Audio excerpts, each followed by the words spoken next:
no tema. Então, de certo modo, eu já posso partilhar diretamente algumas das minhas inquietações e algumas das minhas certezas iniciais.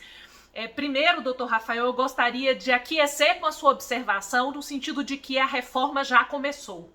E eu ouso dizer que ela não começou com a Lei Complementar 173 e nem mesmo com o orçamento de guerra. Eu tenho a oportunidade de estudar reformas administrativas, muitas delas não dirigidas exatamente à estrutura da administração, mas à própria mudança do perfil do Estado, desde a década de 90. Não sei se deveria confessar isso, porque uma mulher não deve confessar muito a sua idade. Mas o fato é que, no finalzinho da década de 90, quero deixar claro que eu sempre fui muito precoce, eu me formei com 21 anos, então isso explica, de certo modo, que no pré-primário eu já estudava reforma administrativa, e a essa época eu tive a oportunidade de estudar reforma administrativa em, no mínimo, 13 países. Dos tigres asiáticos, a Nova Zelândia, ao Chile, a Portugal. E me recordo que na minha dissertação de mestrado, também fui muito precoce quando defendi a dissertação de mestrado, em 2002, eu tinha apenas 7 anos quando isso aconteceu, e na minha dissertação eu fiz um resumo ao final de alguns pontos que eram uniformes nessas reformas administrativas. Primeiro, a intenção de diminuir despesas e gastos sob responsabilidade do Estado, a fim de reduzir o déficit público, elevado pelo aumento exponencial dos custos de proteção social. Isso do Japão ao Chile, a Portugal, a Alemanha. Esse objetivo sempre comum. Segundo, convocar sociedade e mercado para prestação de serviços e exercer atividades necessárias às comunidades, substituindo-se órgãos e entidades públicas por pessoas privadas, fossem elas naturais, fossem elas pessoas jurídicas privadas. Modificar o estatuto dos funcionários públicos, com redução dos servidores efetivos, em razão da visão crítica vigente relativamente à função pública. E eu me sinto muito confortável, portanto, ao analisar a proposta de reforma administrativa, porque, apesar de servidora e integrante dos quadros de pessoal de um dos entes federativos do Estado brasileiro, eu escapo de uma acusação que, de certo modo, beira a perversão. Que qualquer estudo acadêmico realizado por alguém que é servidor traz em si um viés que impediria a sua credibilidade enquanto estudo científico. Esses estudos foram feitos ainda à época do mestrado e constam de uma dissertação arquivada na Faculdade de Direito da Universidade Federal de Minas Gerais, o que deixa bem claro que a tentativa de operacionalização do que agora enfrentamos é algo que no Estado brasileiro é antigo e em diversos outros países. O discurso, ele é o mesmo. O que acontece, e isso é algo que de certo modo me impressiona, é que à medida que o tempo passa, as coisas se tornam um pouco mais disfarçadas no momento da sua apresentação. E aí eu brinco, a diferença entre a maldade e a perversão é que a maldade, de certo modo, ela é honesta. É a pessoa que olha no seu olho e fala assim, não gosto de você, quero tirar algumas das suas atribuições. Quando a gente sai da maldade para a perversão, a gente troca o discurso, você não merece isso, por a gestão tem que melhorar os serviços públicos, é necessário interagir, articular e colaborar com a sociedade, é preciso captar e incentivar talentos, protegendo aquele que de fato é o bom servidor público. É preciso inserir o Brasil no mundo da produtividade e entregar serviços de qualidade aos cidadãos. E, portanto, você não pode continuar gastando com ônus para o orçamento brasileiro que hoje existe. Vamos economizar 300 bi. E apresenta-se uma reforma ao argumento de que isso aperfeiçoaria a estrutura do Estado brasileiro. Uma das coisas que a vida adulta profissional nos permite, a todos, é que a gente preste atenção no que é dito e depois a gente olhe o que é feito e o que é escrito. Qualquer profissional sabe que palavra aceita de um tudo. É preciso que a gente analise de fato o que se apresenta de forma objetiva. E eu confesso aos senhores que quando eu olhei essa reforma administrativa, eu segurei um ímpeto que, minha nossa, lá vem de novo, ninguém aguenta mais. Ô, Senhor Jesus, respirei, deixei passar uns dias e adotei uma posição mineira. Vou contar para o pessoal de Santa Catarina como que o mineiro encara uma mudança. O mineiro encara uma mudança, em princípio, gostando. A gente gosta das pessoas. Então eu olhei aqui, primeira vez que eu encontro o doutor Rafael e o doutor Fábio, eu já gosto deles. A gente gosta da pessoa. A gente não é aquela pessoa que olha assim meio de lado e fala assim, o que será que essa pessoa tem de errado? Eu não olhei a PEC de lado. Eu olhei a PEC assim, o que essa PEC vai trazer de bom? Agora, há uma diferença entre o mineiro e o nordestino. O nordestino, você encontra com ele 7 horas da manhã. 8 horas ele te deu a chave da casa dele e manda você dormir na cama dele. Mineiro não. Mineiro é assim, a gente gosta da pessoa, mas fica do lado de fora da casa da gente. E só depois que a gente come uma saca de sal com a pessoa, é que ela passa pela portinha da casa da gente. Antes da saca de sal, ela não entra, não. Então eu olhei pra PEC gostando dela, mas olhando bem pro pé dela. Na minha família a gente fala assim, eu tô olhando pro seu pé, viu? Antes da gente confiar, a gente olha pro pé da pessoa, pra saber pra onde o pé tá indo. E eu olhei bem pro pé da PEC 32 e falei assim, pra onde essa PEC tá indo? Ela tá indo pra onde ela tá falando que ela tá indo? Ou isso é um discurso que não encontra comprovação nos preceitos que constituem a PEC 32. E aí é muito engraçado, porque, para começar, ela não é uma reforma administrativa, como já foi dito aqui, né? Ela é muito mais uma reforma de Estado para a implantação de uma visão econômica liberal e conservadora na estrutura do Estado. Isso é algo que é muito claro. E quando a gente analisa o conteúdo, o que há e o que não há, a professora Adriana Schier terminou falando a quantidade de coisa que não há. E existe um sem número de outras coisas. Se você quer fazer uma reforma administrativa no século XXI, você fala de quê? De segurança jurídica. Em matéria de princípio, segurança jurídica, boa-fé objetiva, proporcionalidade, razoabilidade. Você fala de institutos como compliance, como prevenir danos, como prevenir corrupção. Tem nada disso na reforma. A reforma muda. A reforma, além da publicidade, fala da transparência.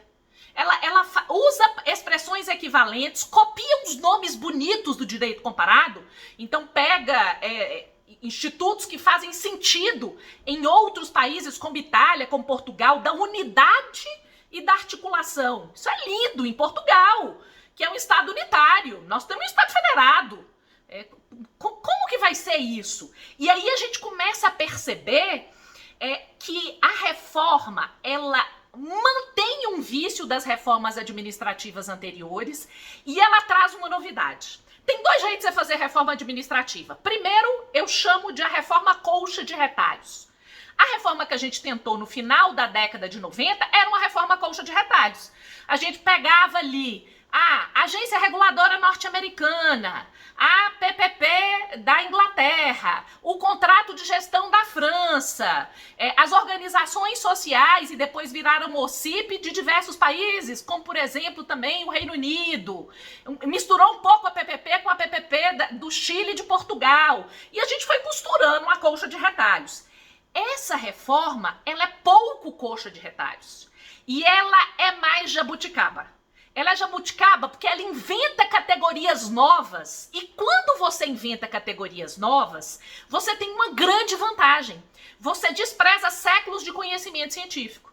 Se a gente for pensar, por exemplo, que o regime estatutário teve origem na Itália, na Idade Média, onde lá combinou assim, olha, quando uma lei fixa direitos e obrigações a propósito de uma determinada categoria, é só pelo princípio da simetria uma lei posterior unilateral do Estado que passa pelo parlamento que pode alterar o regime jurídico. E isso traz uma série de vantagens, de restrições, mas que dá estabilidade jurídica. Se eu paro de chamar as coisas pelo nome do regime estatutário, eu acabo com séculos de limitações e de conhecimento. E eu invento o que eu quero com o nome que eu quero e a coisa passa a ser o que eu quero que ela seja. Então, eu detenho o domínio da fixação do conteúdo do regime jurídico de uma reforma que a meu ver, confessadamente, mantém idênticos propósitos, mas usa novas estratégias. Então a sensação que eu tenho é que essa reforma, ela vai atrás de objetivos já confessados anteriores, agora de uma parcela restrita que ainda mantém a ocupação de um espaço governamental, porque a gente tem que pensar qual que é a voz da reforma. Todas as vezes que a gente trabalha no Estado, a gente tem que pensar na voz do poder. Quem é que relata? Quem é que conta? Quem é que é a voz do poder? Existe uma voz do poder que, a meu ver, é uma visão extremamente focada na prevalência do regime privado e da demonização do regime público em uma esfera de poder. E essa voz do poder fala assim, agora eu vou criar algo que ninguém criou e agora eu quero ver como é que eles me pegam. Por quê? Porque agora eu estou, de fato, desconhecendo os conceitos científicos todos, eu estou abdicando de um histórico de vínculo com a administração pública e de estrutura e eu vou inventar o que eu quero. E veja, isso tanto não é a reforma administrativa que a gente pensa, que reformas administrativas, elas, em regra, trazem alteração na estrutura orgânica e identidade do Estado. Essa PEC 32 não fala nada disso. Não mexe com autarquia, empresa pública, sociedade de economia mista. Não fala de agência reguladora, ela não fala de agência executiva, ela fala do acordo de cooperação. Cria algo muito esquisito, que é algo separado, como se os acordos de cooperação pudessem ser normatizados por lei que veicula normas gerais futuras, que, a meu ver, estarão fora da atual, futura, em breve, nova lei de licitações, para que se crie algo para partilhamento de infraestrutura, de recursos, e cria ali esse blocozinho, que, a meu ver, é a viabilização, como bem disse a professora Adriana Schier, do que antes não se alcançou com o terceiro setor, e que agora, enfim, se planeja alcançar. Mas fora isso, não tem mais nada de mudança da estrutura do Estado. E mais, quando a gente pensa na atividade material, reforma administrativa é mudar o que o Estado faz. Não se muda o que o Estado faz com as cartas na mesa, de uma forma clara e limpa.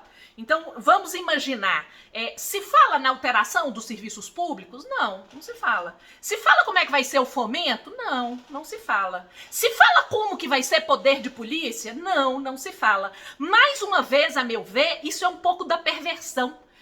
Até no que não está expresso nessa PEC, há uma tentativa de colocar uma nuvem de fumaça em relação a algo que já vem. Porque se a gente pensar numa lei, por exemplo, o marco legal das agências reguladoras. A agência reguladora, a gente basicamente faz o quê? Poder de polícia. Normatiza, fiscaliza, controla, pune e faz consenso. É isso que a agência reguladora faz hoje, basicamente. Nós temos um marco legal de agência reguladora que não usa a expressão poder de polícia nem uma única vez. Isso é confessar claramente qual é a mudança na atividade material da administração. A PEC 32 não fala disso. A PEC 32 nem toca. Não toca porque não precisa, né, cara pálida? A gente tem uma lei de liberdade econômica que não toca no exercício do poder de polícia. Ou seja, a ideia de que você pode restringir direitos e liberdades em favor de um bem comum é algo que está fora. Não está em questão. Não se fala como aperfeiçoar a arrecadação tributária no país. Sendo que um dos maiores problemas que a gente tem hoje não é nem corrupção, nem problema nos gastos que são reais. Como é que se define isenção tributária nesse país? O problema não é basicamente a torneira aberta. O problema é o que nós estamos deixando de colocar na caixa d'água, que muito pouca gente discute nesse país. Qual é o volume de recursos que a gente deixa de arrecadar com isenções tributárias? Ninguém discute isso. Não se fala isso na imprensa. Não se fala isso em lugar algum. Não se fala isso na PEC 32. Nós estamos alterando a administração pública sem falar do que ela faz. E no que foi dito previamente por lei, deixando claro que o que você quer é menos atividade estatal, menos controle estatal, mais vantagem para o mercado, para a hora que tudo der errado, estoura nas costas de quem? Do poder público. E neste tempo de pandemia, me soa quase que esdrúxulo, absurdo e aterrador que as pessoas não percebam isso. Veja, a pandemia veio e ela esfregou na cara da gente. Sem Estado não vai. Não vai porque a gente precisa de vacina, não vai porque a gente precisa de SUS, não vai porque a gente precisa de capilaridade de serviço público estruturado para chegar ao invisível. Sabe o meme que a gente tem da pessoa na charrete, da pessoa que vai vacinar no barco? É real! É o país no qual a gente vive, a gente precisa de estrutura de Estado. A gente precisa de quem põe dinheiro dentro do Estado para que isso seja devidamente gasto em favor de todos. Todos esses que integram um conceito que nós desconhecemos. Como bem disse o Chevalier. O Chevalier fala que a invisibilidade de uma parcela da sociedade justifica a alteração do modelo de Estado que termina por os excluir. Um dos grandes benefícios que se afirma das recentes transformações da administração pública é a adoção de tecnologia. E isso seria um aperfeiçoamento. Não tem uma pessoa em sã consciência que seja contra a digitalização no século XXI. Só que digitalização sem conectividade é perversão. Se eu digitalizo tudo e eu não tenho acesso à internet, e se eu não tenho infraestrutura com capacidade de acesso à internet, como é que as pessoas vão declarar imposto de renda? Como é que as pessoas vão preencher os formulários para prestar suas contas ao fisco? Como é que as crianças vão acessar os módulos do serviço de educação na pandemia?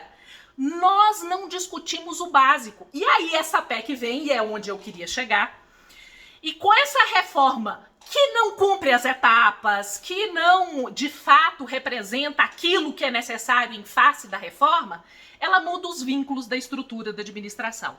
E aí, a esse respeito, eu me permito, tendo em vista a limitação de tempo que nos é colocada de forma extremamente razoável, a dizer aos senhores que eu tenho 3 episódios do podcast. Eu tenho um podcast que, obviamente, é de acesso gratuito, se chama RCcast, Direito Administrativo para Todos. Está em todas as plataformas e eu tenho 3 episódios de 1 hora, um sobre o Instituto da Reforma Administrativa, outro sobre os princípios da PEC 32 e outro sobre os vínculos que são propostos em substituição aos vínculos atuais. Então, em vez da gente ter aí 30, 35 minutos, dá para fazer uma discussão mais profunda em 3 horas. Quem tiver dificuldade de anotar, procura no Instagram, @professora Kel Carvalho. @professora Kel Carvalho. Por lá, vocês chegam a todos os artigos gratuitos do site, a todos os podcasts, as aulas e etc. E aí é possível que a gente faça uma discussão ainda mais densa. Mas agora, eu faço questão de dividir com vocês que no Brasil, nós demoramos algum tempo para assim estabelecer a estrutura do quadro de pessoal. Primeira pergunta. Eu estou falando de competência da administração direta, autárquica e fundacional ou de empresa pública e sociedade de economia mista? Ah, Raquel, eu estou falando de empresa pública e sociedade de economia mista.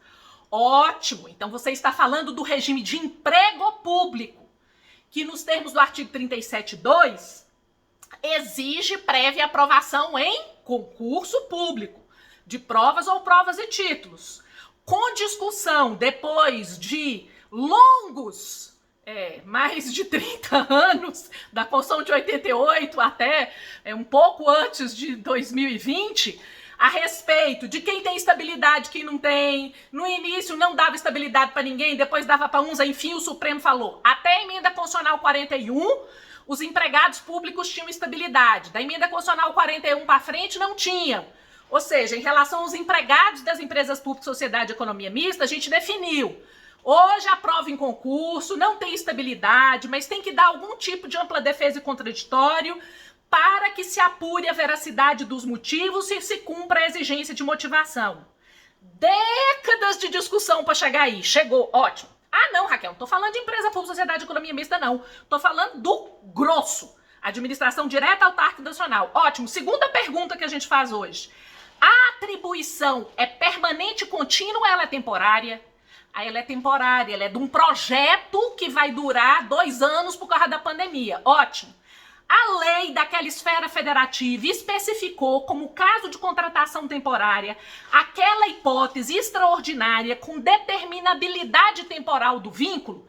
especificou. Ah, então isso é contratado temporário que exerce função pública, cujo vínculo em caso de litígio está submetido à discussão da justiça comum e que exige uma lei daquela esfera federativa que permita essa contratação por tempo determinado em caso de necessidade extraordinária ou de uma necessidade, mesmo que não seja extraordinária, limitada no tempo, como por exemplo o IBGE e censo. Ótimo. Não, Raquel, não estou falando disso não. Estou falando de necessidade contínua, tipo arrecadar tributo, fiscalizar as empresas. É uma atribuição fixa, permanente e contínua. Ah, então aí a história é outra. Temos que fazer mais uma pergunta. Em relação a essa atribuição ela é técnica ou ela é uma atribuição de chefia, assessoramento, nos termos do 37, inciso 5º?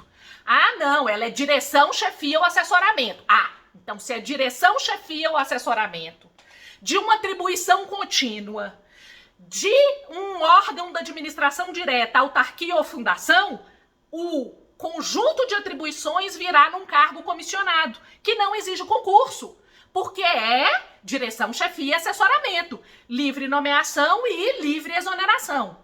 Ah não, Raquel, não é direção, chefia e assessoramento, é a pessoa que vai lá mesmo, lavrar o auto de infração, saber se a empresa pagou ou não pagou, se fez a fraude, se não fez a fraude. Ótimo! Então nós estamos falando de uma atribuição técnica, contínua e permanente, de um órgão da administração direta com competência arrecadatória, ou de uma autarquia ou de uma fundação, e, portanto, aí eu tenho um cargo efetivo, cujo provimento depende de quê? De aprovação em concurso. E tendo em vista a natureza das atribuições, se padronizou que seja necessário avaliar durante um tempo, o período é de 3 anos, que hoje se nomeia estágio probatório, se essa pessoa tem as habilidades necessárias para se vincular definitivamente ao cargo. E em caso positivo, ela adquirirá a vantagem da estabilidade, que só poderá ser rompida no caso de processo administrativo com decisão final, com ampla defesa e contraditório, e obviamente num caso de infração grave, porque se não for infração grave não pode demitir no processo administrativo, sentença condenatória transitada em julgado, e aí pode ser de uma improbidade ou uma ação civil pública de improbidade ou outra finalidade, para corte de gastos, porque quem fala que não tem jeito, que por corte de gastos se rompa a estabilidade, não conhece no âmbito federal, por exemplo, a lei 9.801, que é de 99, que estabelece regras a esse respeito, e nos estados e municípios há, em regra, legislação equivalente, ou pela quebra, depois de adquirida estabilidade, das habilidades também apurada num processo administrativo em que isso seja razoável, nos termos de uma lei que assim determine, uma lei complementar que assim determine. Por que se deu essa estabilidade? Porque se entende que quem exerce atribuições típicas do Estado, ele precisa de uma garantia que não é dele, que é para a própria sociedade. Alguns casos deixam bastante claro. Vocês acham mesmo que o moço que descobriu o posto lá de gasolina do início do mensalão, se ele não tivesse estabilidade, ele dava conta de colocar o pescoço na guilhotina? Vocês acham mesmo que alguém que recebe para parecer técnico, seja tributário, seja jurídico, uma questão que tem uma repercussão de bilhões na empresa que subsidiou a campanha política, e aí eu tô falando do subsídio oficial do chefe do executivo, que essa pessoa tem condição de dar esse parecer e falar assim, não, essa empresa deve 1 bi mesmo, e quando ela pagar, ela vai falir. Nós vamos precisar fazer algum tipo de refis, porque senão... Vocês acham que isso vai acontecer? Eu acabei de dar essa semana, e eu queria até indicar, eu acabei de dar uma palestra sobre assédio moral no serviço público, no site da Controladoria Geral do Estado de Minas Gerais. Essa palestra está disponível. Eu vou dizer aos senhores que eu estou chocada com a quantidade de contatos que eu tive pós-palestra, com relatos de assédio moral, e aí eu vou dizer algo que eu mencionei na palestra e que a maioria das pessoas não trata. Normalmente a gente trata do assédio moral, que é aquele assédio moral interpessoal, que a estabilidade também ela não protege muito não, que é aquele assédio moral do chefe que grita, que bota a pessoa na mesinha com a cadeira capenga. Aqui no Brasil, a gente ainda tá na firula do assédio moral. Só que no serviço público, o assédio moral, ele é muito mais perverso. Por quê? Porque ele é disfarçado. Porque nós trabalhamos com pessoas que foram aprovadas no concurso público. Elas não são burras de colocar a pessoa com um chapeuzinho, com 2 chifrinhos, igual essas empresas ridículas colocam com quem não bate meta. No serviço público, sabe o que a gente faz? A pessoa não aguenta o tranco, pede uma LIP, licença para tratar de assuntos particulares, licença sem remuneração. Vem um parecer e fala assim, ela tem direito por causa disso, disso e disso. Sabe o que eles fazem?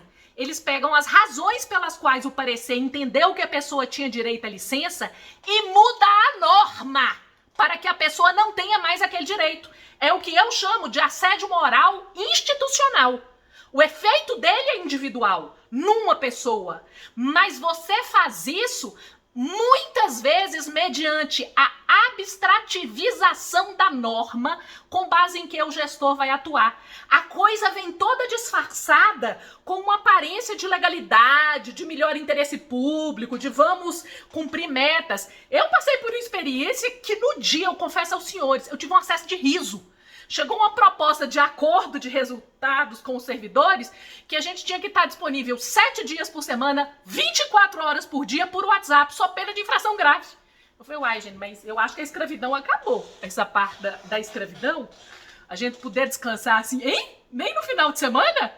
Ou seja, tinha uma norma que fixava que era possível exigir como acordo de resultado uma disponibilidade e prazos ínfimos. A gente tinha, por exemplo, 30 expedientes. Aí falava assim, todos os expedientes têm que ser concluídos no prazo de 5 dias. Senão era infração disciplinar.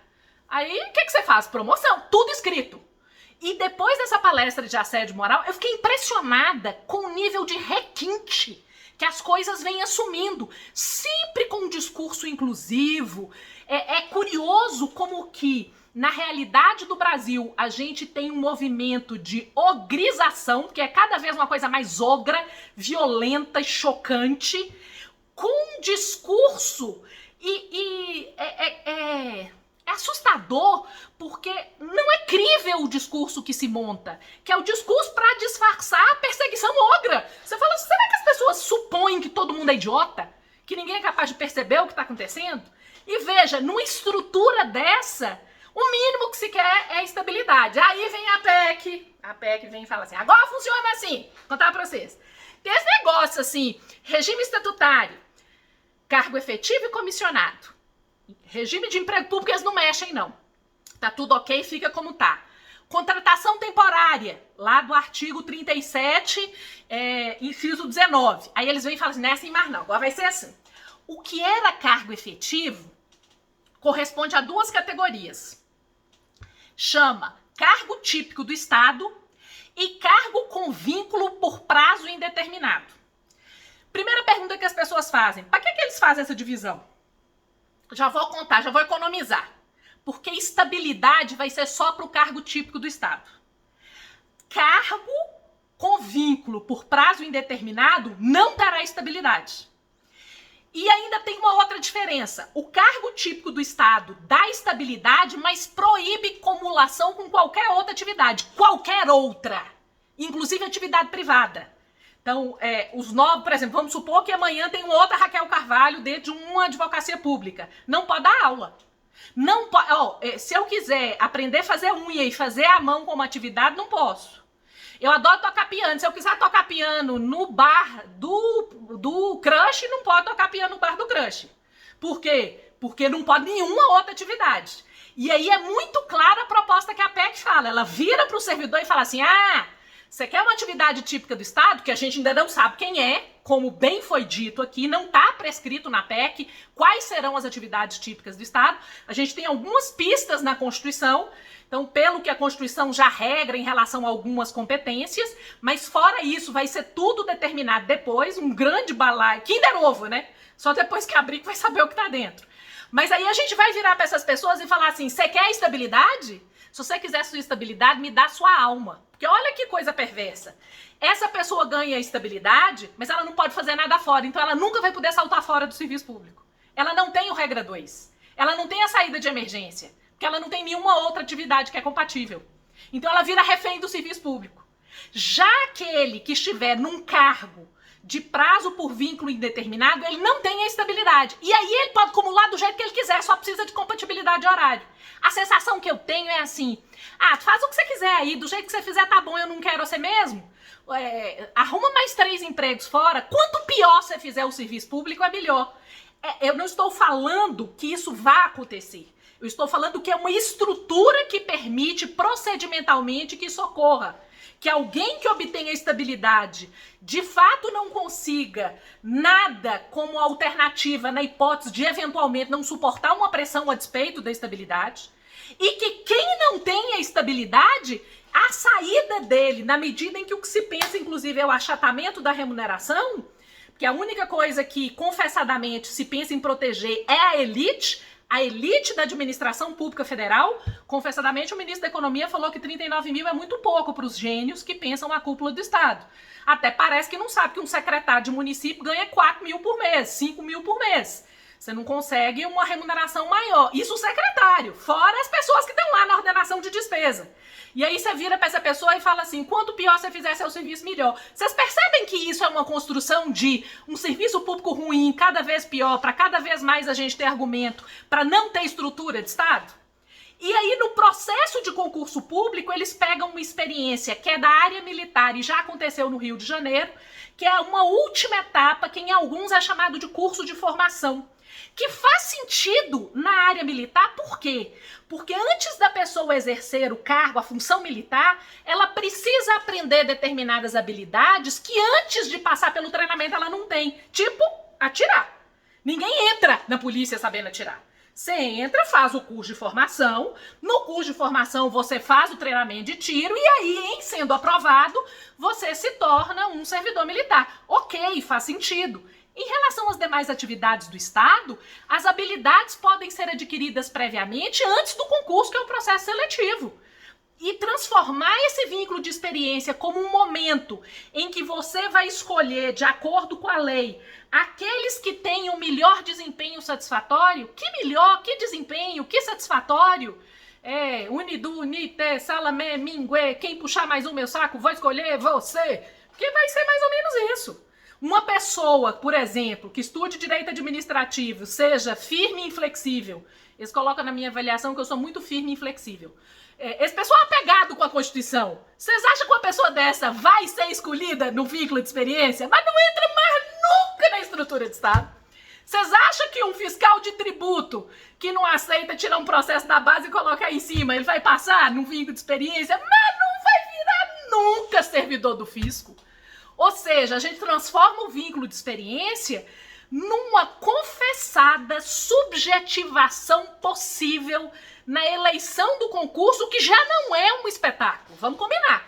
Concurso público é um procedimento que precisa de aperfeiçoamento. A gente diz que vai aperfeiçoar o Estado e piora na PEC 32.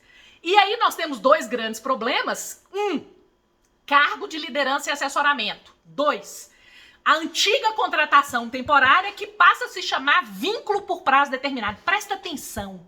As coisas, elas se revelam pelos nomes. Nome não é algo casuístico. Reparem, não chama contratação temporária.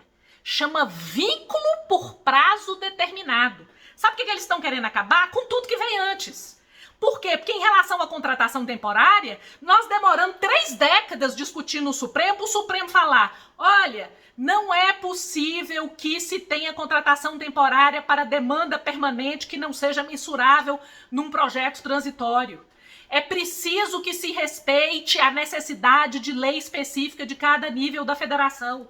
O Supremo teve que falar disso para defensor público, para advogado público, para professor, para médico, para tudo. Aí quando o Supremo passa a regra, eles falam, não, mas não é isso não. Nós estamos falando de outra coisa. A gente vai chamar agora de vínculo por prazo determinado. Vínculo é outra coisa, não é contrato. Não tô falando de contrato, tô falando de vínculo. Que diabo é vínculo? Ninguém sabe. Como virar? Aí vem o nome, o vínculo por prazo determinado, que aí tem que pensar, vai caber esse vínculo por prazo determinado? Como?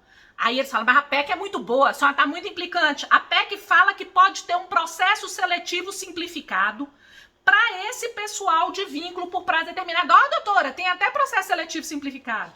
E aí quando a gente abre os 2 olhinhos, a gente descobre por que tem processo seletivo simplificado. Está lá disposto no parágrafo 2º da APEC, artigo 39A. Os servidores com esse vínculo determinado serão admitidos na forma da lei, que a gente não sabe qual é, para atender a 1. Necessidade temporária decorrente de calamidade e emergência. Ok. De paralisação de atividades essenciais. Acabaram as greves. Começa a greve hoje, contrata por tempo determinado amanhã. Ou acúmulo transitório de serviço. Nunca mais eu faço concurso, sobra serviço, eu contrato todo mundo temporariamente. Então tem pouca gente aí no fisco municipal, vai ser facinho. Não vai ter dificuldade nenhuma mais. Contrata todo mundo por tempo determinado. E aí faz até sentido você falar em procedimento seletivo simplificado. Você está ampliando. Imagina começar a contratar um tanto de auditor sem nenhuma avaliação de conteúdo. Então, o procedimento seletivo simplificado se dá em razão do tamanho da amplitude da contratação temporária. Inciso 2º. Atividades, projetos ou necessidades de caráter temporário ou sazonal, com indicação expressa da duração dos contratos. Eu quero saber o que não é sazonal na administração pública. E o pior, que a doutora Adriana falou, atividades ou procedimentos sob demanda. O sob demanda deixa a gente louco, porque assim... me dá um calor, gente. Eu derreto a hora que eu falo. Porque sob demanda, tudo é sob demanda. Porque tudo a gente fala, eu demando o serviço. Então agora tudo que for demandado pode ser contratação temporária? Entendem por que entrou o procedimento seletivo simplificado? É para dar uma acalmada nos ânimos. Não. A gente vai fazer um vínculo por prazo determinado, mas vai ter um procedimentozinho. Pode ser, por exemplo, uma entrevista, né, gente? A gente pode voltar a trabalhar com currículo. A gente não sabe como vai poder ser isso. E vocês acham que é só? Não, tem a outra torneira, que é a relativa aos cargos de liderança e assessoramento. Cada chefe do executivo, do judiciário e do legislativo vai poder, cada chefe de cada poder, né? Vai poder fixar os requisitos para a pessoa se vincular ao cargo de liderança ou assessoramento. E a forma de exoneração. Então já não vai estar, vocês estão achando que vai estar em lei, né? Não. O chefe de cada poder é que vai estabelecer como isso vai se dar. E os cargos de liderança e assessoramento, eles não são mais para as funções de direção, chefia e assessoramento, como anteriormente a gente trabalhava e que, de certo modo, dava uma segurança. Direção, assessoramento e chefia são atribuições da cúpula. Aí vem o artigo 37, inciso 5º, nova redação da PEC proposta, né? E coloca: cargos de liderança e assessoramento serão destinados às atribuições estratégicas.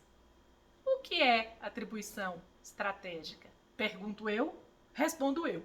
Quem souber morre.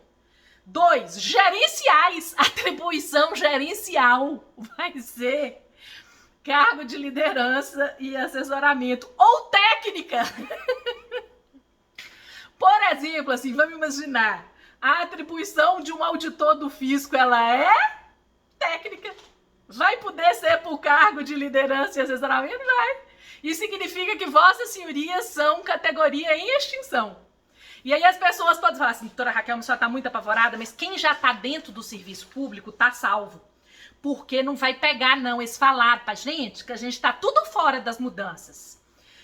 Eu queria que vocês lessem o artigo 2º da PEC, que fala assim: ao servidor investido no cargo até a entrada desse regime jurídico, é garantido regime jurídico específico. Específico qual? Não se sabe.